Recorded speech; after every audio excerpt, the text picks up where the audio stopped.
Bonjour à tous, contente de vous retrouver dans cette nouvelle rubrique beauté. Alors le sujet du jour, c'est les problèmes liés à la préménopause ou à la ménopause. Alors si tu te sens concerné, je t'invite à ne pas rater mes prochaines vidéos, à cliquer, à regarder et pourquoi pas à partager autour de toi. Alors, je me présente, je m'appelle Bintou, je suis l'experte de l'épiderme. J'ai créé cette chaîne pour vous apporter pas mal de conseils. Donc, je vais vous parler des problèmes de peau, je vais vous parler des antioxydants parce que je suis accro aux antioxydants. Je vais vous parler de ma vie d'entrepreneuse, de développement personnel. Enfin, je vais vous parler de pas mal de choses. Alors, ça y est, tu es en prémonopause. Et ça fait quelque temps que tu constates que ta peau elle est un peu sèche ou encore tu as de l'acné. Donc tu te poses pas mal de questions. En plus d'avoir les bouffées de chaleur pendant la nuit, d'avoir des changements d'humeur, d'être voilà un peu irritable. Donc tu comprends pas qu'est-ce qui t'arrive ces derniers temps. Ben, je vais te parler de ça. Parce qu'en dehors enfin, ce dérèglement hormonal qui est lié par exemple à la prémonopause, c'est quand par exemple tes ovaires deviennent paresseux. Oui, ils sont ralentis. Et en plus de cela, il y a un dérèglement au niveau de tes hormones, que ce soit les hormones féminins, les hormones masculins, ça fait les montagnes russes quoi. Hein, un jour ça va, un jour ça va pas, et tout ça, ça joue aussi sur l'état de ta peau. Oui, oui, oui, oui. Eh oui, si, nous les femmes, on est vraiment fatiguées. Entre les règles, quand on a nos règles, quand tout va bien, on a nos règles. Ensuite, des fois, avec les règles, on a des boutons. Et après, même après, quand on arrive à la prémonopause, on peut encore avoir des problèmes de peau, comme la sécheresse. Bref, c'est de ça dont je vais vous parler aujourd'hui. Alors, d'abord, pourquoi certaines personnes ont la peau sèche?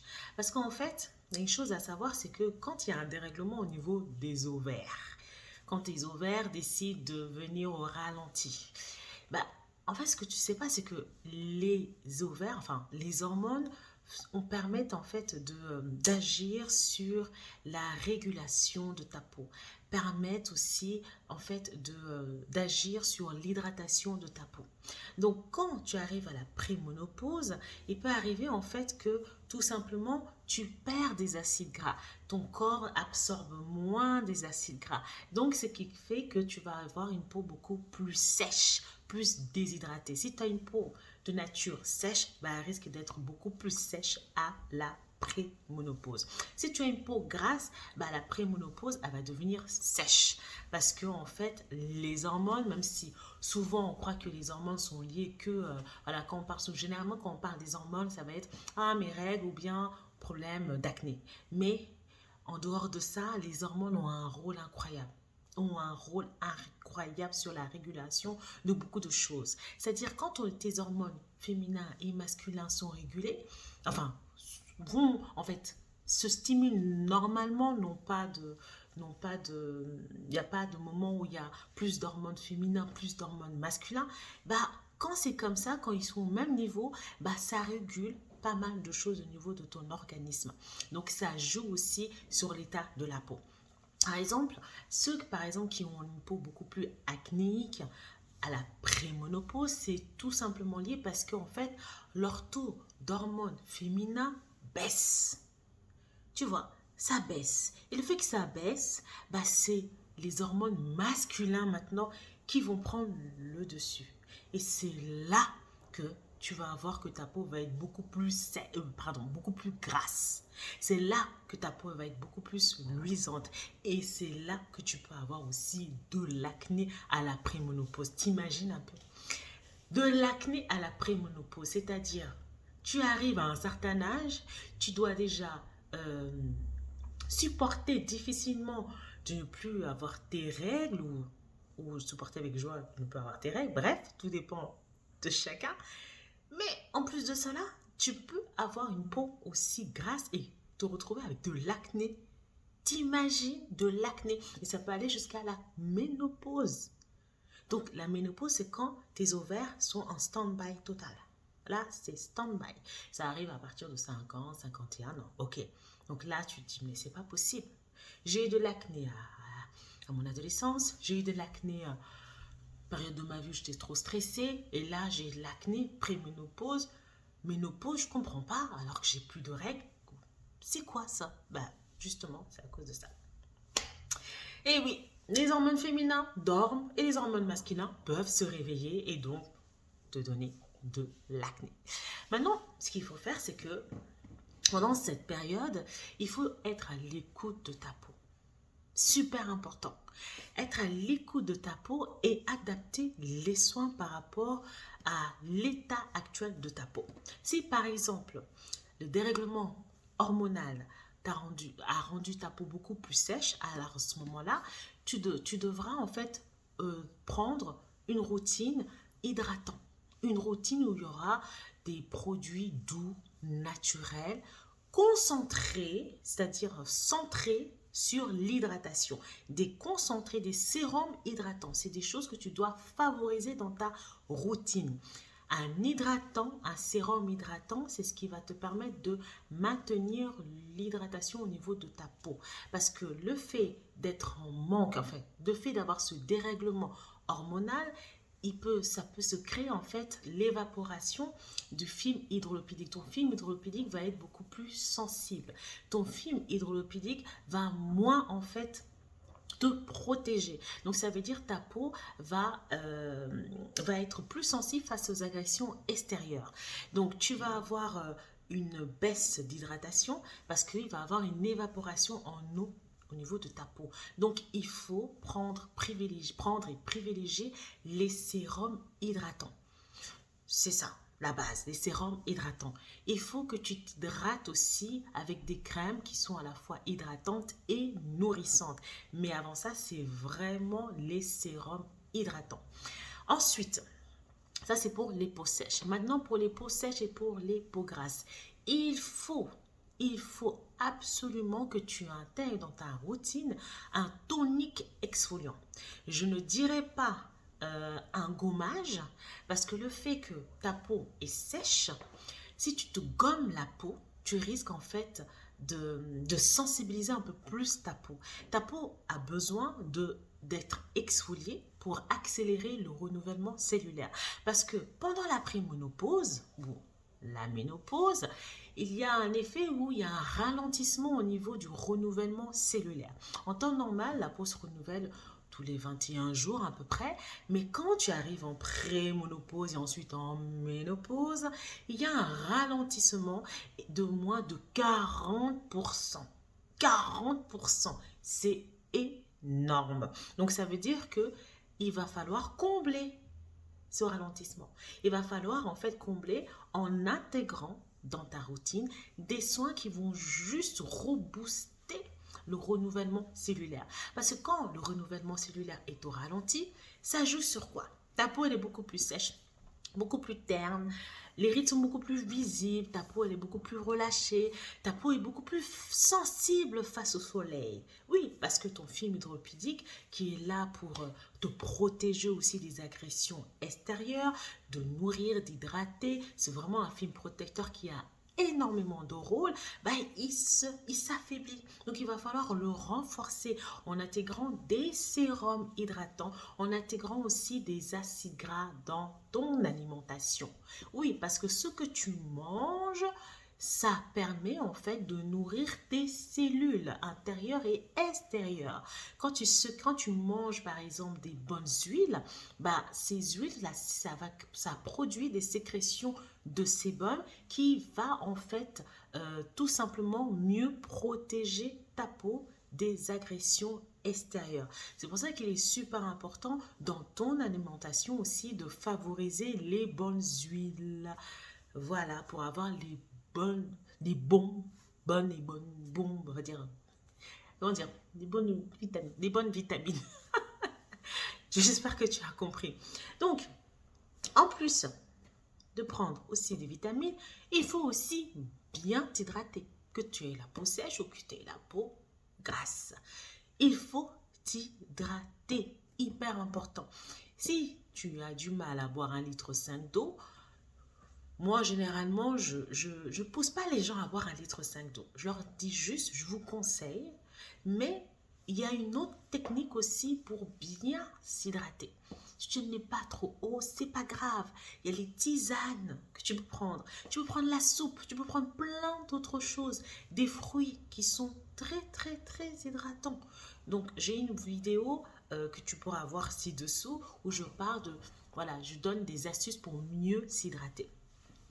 Ensuite, si tu as la peau sèche, il va falloir aussi favoriser des soins, comme je dis, hydratants, éviter de prendre des gommages abrasifs, utiliser un tonique exfoliant pour accélérer le renouvellement cellulaire, pour favoriser l'hydratation au niveau de ta peau, pour favoriser la pénétration des autres soins que tu vas appliquer par la suite, que ce soit des soins anti-âge ou des soins hydratants ou des soins anti-taches, il faut intégrer un exfoliant et l'adapter selon ton type de peau.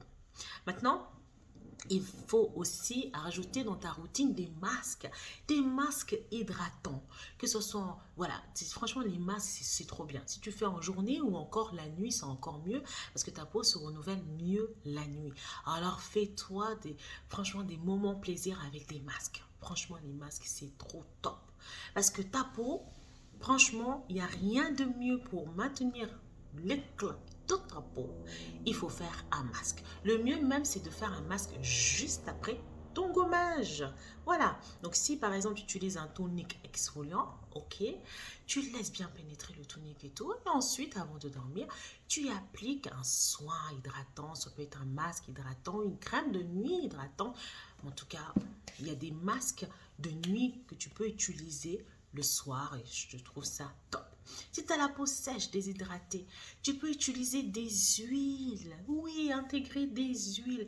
Mais cette fois-ci, des huiles pour la peau. Il y a des huiles en fait qui ont un rôle incroyable, qui empêchent l'évaporation d'eau au niveau de ta peau.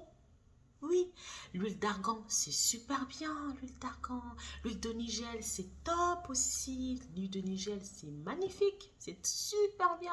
Il y a l'huile de jojoba, il y a l'huile d'avocat, il y a l'huile de lys. En fait, il y a énormément de l'huile. Il faut juste que tu regardes. Par exemple, si tu as la peau sèche, bon, de regarder quel type d'huile te conviendrait le mieux. Parce qu'il y a des huiles qui sont plus adaptées aux peaux grasses. Donc, du coup, tu vas les appliquer, mais tu ne vas rien remarquer. Donc, fais attention. Et toi aussi, si tu as la peau grasse, fais attention de ne pas trop utiliser les huiles qui vont obstruer ta peau. Donc, utiliser des huiles non comédogènes. Parce que souvent, les gens, ils pensent que en ayant la peau grasse, on ne peut pas utiliser des huiles. Non, c'est possible. Il faut juste connaître les huiles qui sont adaptées à votre type de peau. Bon, en tout cas, moi, je suis fan des huiles. Je trouve que c'est trop bien pour la peau. Mais il y a des précautions à faire. Il y a des précautions parce qu'il y a des gens qui abusent, ils mettent des huiles, après ils sortent la journée avec le soleil, après ils bronzent. Après, bon, ça sera un autre sujet. Ok? Donc, j'en étais aux huiles. Maintenant, pour les peaux grasses. Si, après la ménopause, tu te rends compte que tu as la peau beaucoup plus grasse, ne cherche pas plus loin. C'est juste que tes hormones féminins sont KO et les hormones masculins viennent en force. Et donc, ça crée une sécrétion de sébum intensif. Et en plus, si tu n'as pas une bonne routine, tu ne connais pas les bons gestes, tu ne connais pas les bons produits à appliquer, tu vas te retrouver avec des boutons. Donc, la meilleure chose à faire, c'est d'avoir une routine adaptée à ton type de peau pour réguler l'excès de sébum. J'allais dire un bouton. En fait, je voulais dire un soin spécial pour les boutons. Si tu as un petit bouton qui vient de temps en temps t'embêter, bah, tu mets un soin spécifique comme le SOS Imparfait Bellissime qui est topissime. Tu les mets, voilà, comme ça, sur le bouton. Et je peux te dire, au bout de 3-4 jours, le bouton, il est super bien ce produit. Alors, maintenant, quand tu as la peau grasse, ne va pas non plus acheter des gommages à gros grains, ok? Donc, vous êtes quand même dans une phase préménopause, ménopause, on va faire très attention à ce que vous utilisez sur votre peau parce que votre peau va être beaucoup plus fine, ok? Votre peau va être, elle va être, plus sensible, elle va être moins ferme, donc il va falloir lui donner un peu plus de peps. Donc, il ne faudra pas l'agresser avec des gommages abrasifs parce qu'il y a beaucoup de gens qui vont utiliser, voilà, font des recettes maison avec du gommage, avec des gommages, du sucre brun sur le visage, des choses comme ça. Bref, non, s'il vous plaît. Non, non, non, non, non. Des gommages pour le corps sur le visage. Non, non, non, non. On vous a dit de vous exfolier la peau, mais on ne vous a pas dit de faire, voilà, d'agresser votre peau. Votre peau n'est pas une casserole. Donc, il faut aller mollo, mollo. Ok? Quand on vous dit gommage, c'est en douceur. C'est pas gommage comme si vous étiez en train de gratter derrière une casserole. Non, non, non. Attention. Parce que si vous faites ça, vous allez tout simplement augmenter la surproduction de votre sébum. Et en plus de cela, vous allez vous créer des micro-marques sur le visage, ok? Micro-perforations que vous n'allez pas voir à l'œil nu, mais vous inquiétez pas, quand le soleil va arriver, alors là, il ne faudra pas vous étonner si vous vous retrouvez avec des zones plus claires que d'autres, voilà, des zones très foncées ou encore le visage tout foncé. Voilà, ça, ce sera un signe de votre peau. Voilà, parce que la peau est très, très rancunière. Je vous l'ai déjà dit, je vous ai déjà parlé de ça, la peau est très, très rancunière. Donc, vaut mieux la traiter avec douceur, pas trop l'agresser, parce que sinon, elle n'oublie pas. Et là, quand vous l'agressez trop, elle baisse ses défenses et elle fera en sorte que le soleil vient vraiment vous accélérer le vieillissement cutané, vous donner des taches, vous donner des taches foncées, hein, des taches brunes, des taches aussi claires, genre comme le vitiligo. Bref, plein des inégalités de teint. Bref, faites attention, ok? Donc, vous allez aussi favoriser dans votre routine un tonique exfoliant que vous allez utiliser presque tous les jours. Ça va, comme je l'ai dit tout à l'heure, accélérer le renouvellement cellulaire, activer l'hydratation de votre peau. Ça, tout dépend du tonique. Si c'est un rôle anti-tache, par exemple, le tonique exfoliant de Bellissime a plusieurs rôles. En plus de tonifier votre peau, il a une action exfoliante anti-tache, il affine le grain de peau, il permet l'absorption des autres soins. Donc, les autres soins sont mieux absorbés. Donc, ça, c'est super bien parce que, du coup, si vous prenez un traitement anti-bouton ou anti-tache, vous aurez un meilleur résultat. Le tonique exfoliant Bellissime disponible en pharmacie, parapharmacie. Sans faire la pub. Maintenant, pareil, masque hydratant. C'est pas parce que vous avez une peau grasse qu'il faut tout faire pour absorber l'excès de sébum. S'il y a un problème de sébum, bien sûr, on sait que c'est dû aux hormones, mais vous pouvez aussi réguler cet excès de sébum en intégrant dans votre routine des soins qui vont hydrater votre peau. Le fait de lui apporter une bonne hydratation, ça régule aussi l'excès de sébum. Il ne faut pas que de matifier. D'accord? Matifier trop la peau, le fait que la peau se sent encore agressée, ça va vous causer une augmentation, une stimulation de sébum. Donc, il va falloir aussi prendre rendez-vous avec votre dermatologue pour qu'il puisse vous donner un traitement pour justement calmer un peu les hormones masculines. Ouais. Donc, du coup, ce serait bien de prendre, peut-être, il vous donnera, je sais pas, il vous donnera certainement un traitement hormonal pour calmer tout ça. Parce que c'est certaines personnes, en plus d'avoir une peau beaucoup plus grasse, de l'acné, ça peut aussi donner des poils au niveau du visage. Donc, du coup, prenez rendez-vous auprès de votre dermatologue. Donc, j'espère que je vous ai donné pas mal de conseils et que vous allez mieux faire attention à vos signes qui sont liés à l'âge et d'adapter votre routine de soins. Super important. Ne pas négliger. Parce que la préménopause et la ménopause est une phase où la peau aussi se fragilise et ça peut accélérer les taches, ça peut accélérer les rides, le relâchement cutané. Après, il y a une chance que les peaux noires ont par rapport aux peaux claires, c'est que la peau elle est beaucoup plus dense. Donc la peau, elle est plus résistante aux agressions extérieures. Donc c'est pour ça qu'elle vieillit moins vite. Mais ça ne veut pas dire qu'il faut la négliger. Parce que même si elle vieillit moins vite, elle a moins de rides, elle peut avoir aussi un relâchement. La peau va être vraiment flac. Vous voyez ce que je veux dire? Flac. Enfin, je crois qu'on dit comme ça. Alors, vous avez compris, elle va être moins ferme.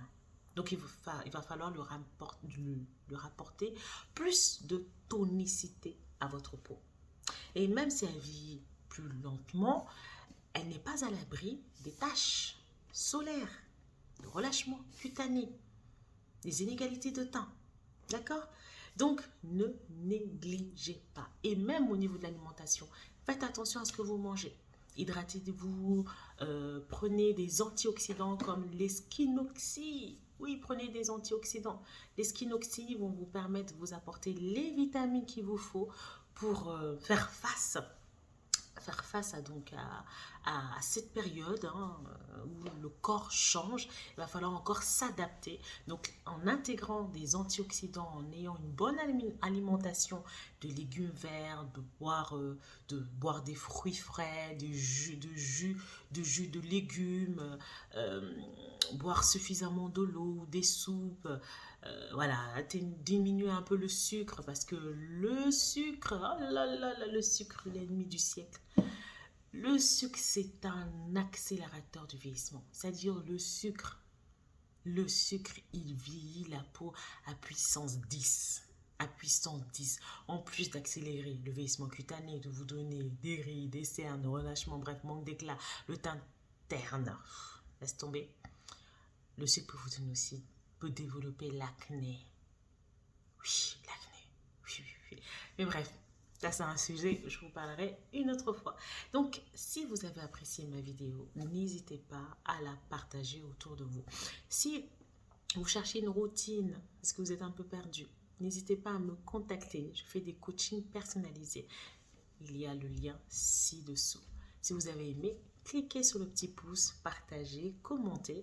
Dites-moi si vous êtes en préménopause ou en ménopause, comment est votre peau, est-ce que vous avez adapté votre soin, est-ce que vous avez contacté un dermatologue, comment vous avez fait. Voilà, partagez vos idées, ça me fera plaisir. Donc on se dit à une prochaine fois pour une nouvelle vidéo.